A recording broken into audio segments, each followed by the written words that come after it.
History doesn't always change with wars or revolutions. Sometimes, it changes with a single decision no one notices at the time. In the early 1400s, while Europe was still arguing over maps and fearing the edge of the world, China was already ruling the seas. Giant fleets, bigger than anything Europe would build for centuries, sailed out under Admiral Zheng He, floating cities of wood and silk, tens of thousands of sailors, engineers, scholars, doctors, diplomats, an empire moving across the ocean with absolute confidence. Then, something unexpected happened. They turned back. But what if they hadn't? What if the Chinese fleets had kept sailing east? Until one morning, the coast of the Americas appeared on the horizon, nearly a century before Columbus ever set foot on the Caribbean. No conquistadors, no conquest driven by gold or religion, no new world waiting to be claimed. Just an ancient civilization arriving not to conquer, but to understand, record, and reshape the world in its own image. This is the story of the world that almost existed. A world where China discovered America first, and nothing afterward was ever the same. When Zheng He's great treasure fleets reached the eastern edge of North America, the land did not feel empty.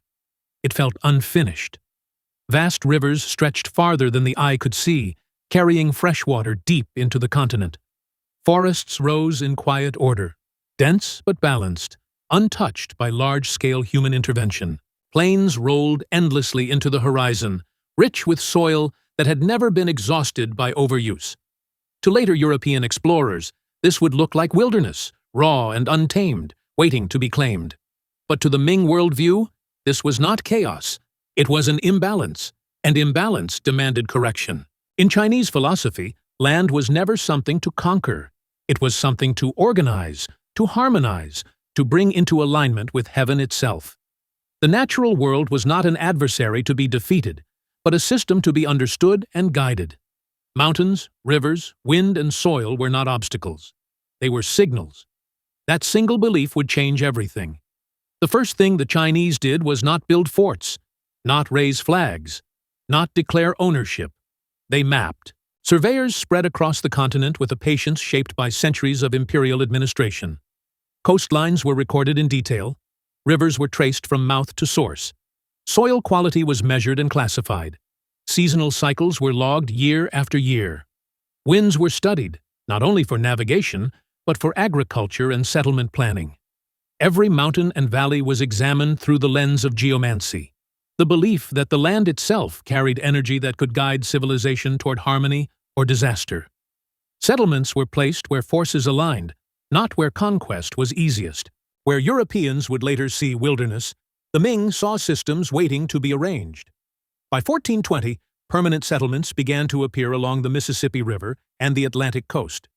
These were not trading outposts meant to extract wealth and vanish. They were permanent foundations, planned with the assumption that people would still live there centuries later. Streets were laid out deliberately. Granaries were constructed before palaces. Records were kept from the first day. And here is the part that changed everything. These settlements were not ruled by conquest or charisma. They were governed by paperwork. Administration came before expansion. Records came before the rebellion. Order came before ambition.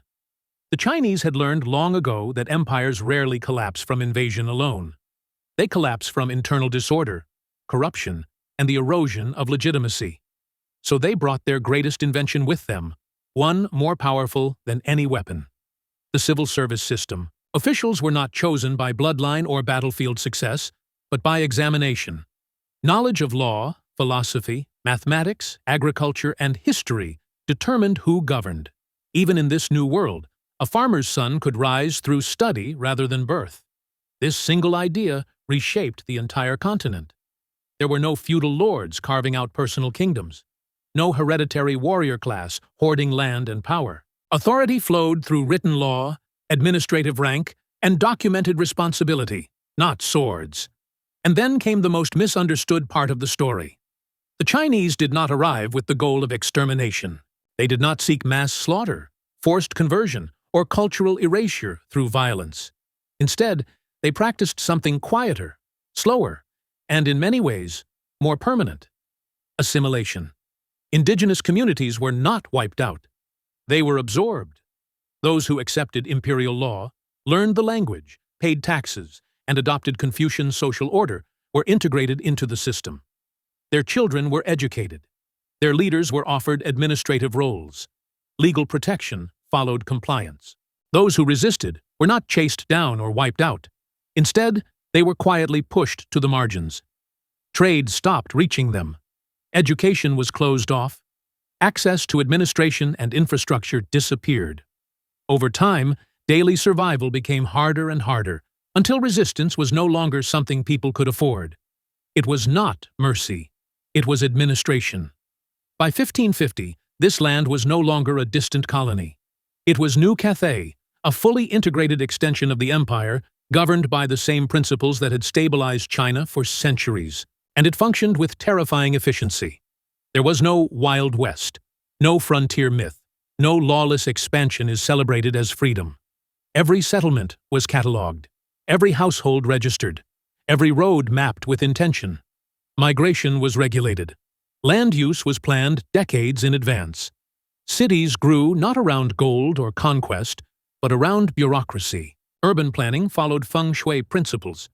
Cities aligned with mountains, rivers, and celestial patterns believed to influence social harmony. Administrative centers replaced castles. Examination halls replaced battlefields. Advancement came through study, not violence. The Mississippi River was never treated as a boundary. It was treated as a spine. Inspired by China's Grand Canal, engineers envisioned the continent not as fragmented territory, but as a single living system.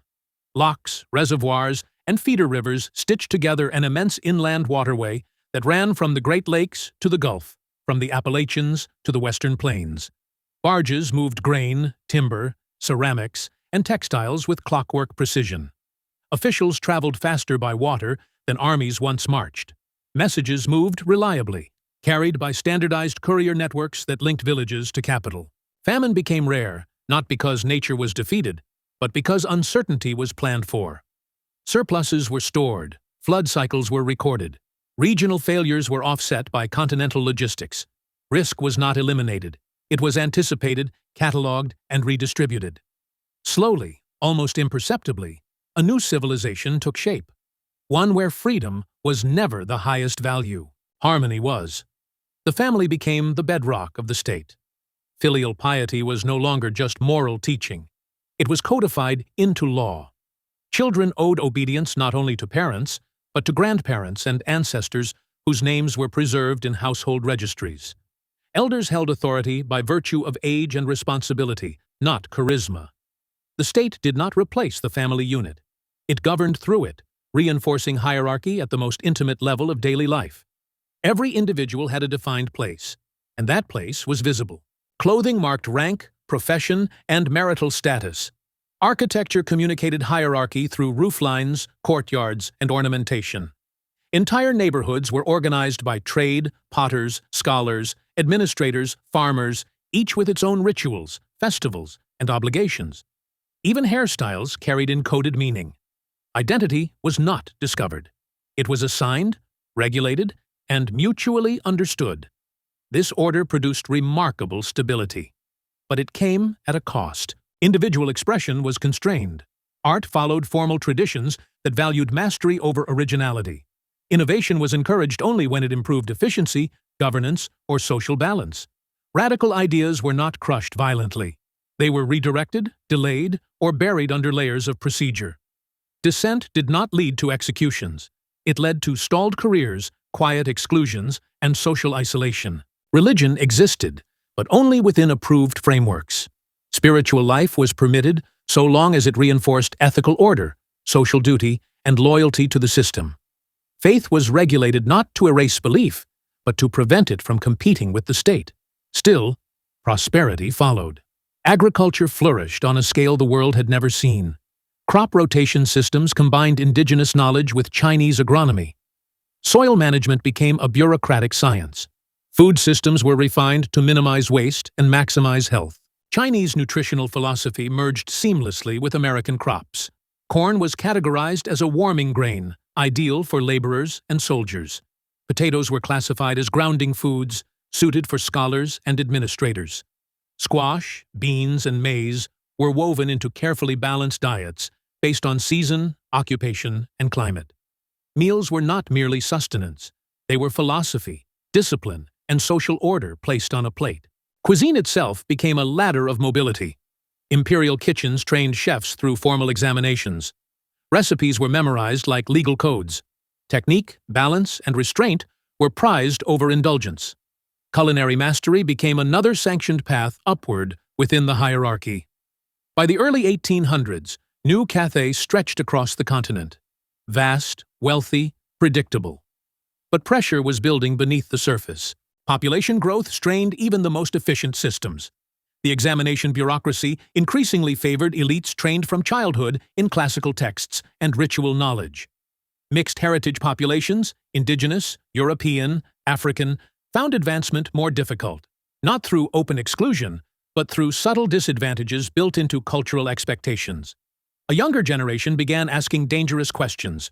Why did conformity matter more than creativity? Why was harmony valued above truth? Why did order require silence? European ideas filtered in slowly through trade ports and foreign scholars. Individual rights, freedom of speech, political representation, the notion that legitimacy flowed upward from the people, not downward from tradition. The ideas were intoxicating and deeply destabilizing. When revolution finally came, it did not arrive as fire and collapse. It arrived as reform. The emperor fell. The bureaucracy did not. Titles vanished, but procedures remained. New Cathay became a republic in structure, but not in spirit. Elections existed, but candidates emerged from the same administrative class. Laws changed, but hierarchy endured. Dissent was acknowledged, processed, and contained. Harmony remained the supreme virtue. Today, this civilization spans from ocean to ocean. Shanghai on the Hudson dominates global finance and shipping. Port Dragon commands Pacific trade. Cities hum with efficiency, clean streets, reliable transit, low crime, near universal employment. Poverty exists only at the margins.